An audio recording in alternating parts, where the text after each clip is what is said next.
আমার জানা মতে ইতিহাস দেখে আমি জানছি যে হচ্ছে মাত্র একজন জিএস নির্বাচিত হয়েছিলেন।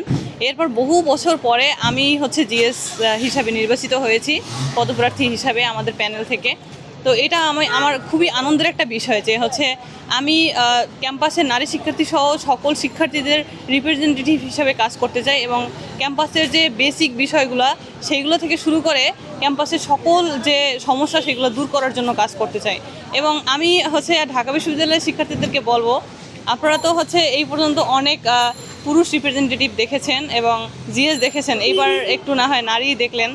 তো এটাই হচ্ছে আমার তাদের প্রতি রিকোয়েস্ট থাকবে। এবং তারা যদি বলে যে কেন ভোট দেবো, সেক্ষেত্রে কিন্তু আমি বিশ্ববিদ্যালয়ে ভর্তির পরপরই বিভিন্ন আন্দোলন সংগ্রামের সাথে যুক্ত ছিলাম। এসেই যখন দেখেছি যে ঢাকা বিশ্ববিদ্যালয়কে 7 কলেজের সাথে যুক্ত করা হয়েছে, সেটার জন্য আন্দোলন করা হচ্ছে যে কিভাবে হচ্ছে ওদেরকে পৃথক করা যায়, একটা সুষ্ঠু অবস্থান নেওয়া যায় সুষ্ঠু নিয়মের মধ্য দিয়ে, সেটার জন্য যে আন্দোলন হয়েছিল আমি কিন্তু সেই আন্দোলনেই যোগ দিয়েছি।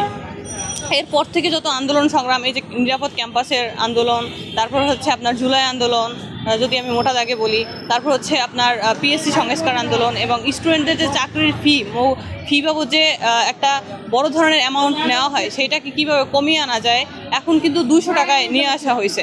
সেই আমাদের আন্দোলনের জন্যই কিন্তু সেটা সম্ভব হয়েছে। এবং আপনারা জুলাই আন্দোলনে তো নারীদের অবদান দেখছেনই। তো আমি মনে করি যে হচ্ছে নারীদের রিপ্রেজেন্টেটিভ হিসেবে একজন নারীকেই আসা উচিত।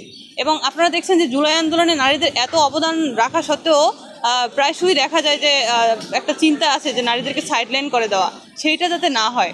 এবং ক্যাম্পাসের যে নিরাপত্তা, সেটা নিয়ে বহুবার আন্দোলন করা সত্ত্বেও আমরা কিন্তু নিরাপদ ক্যাম্পাস পাইনি।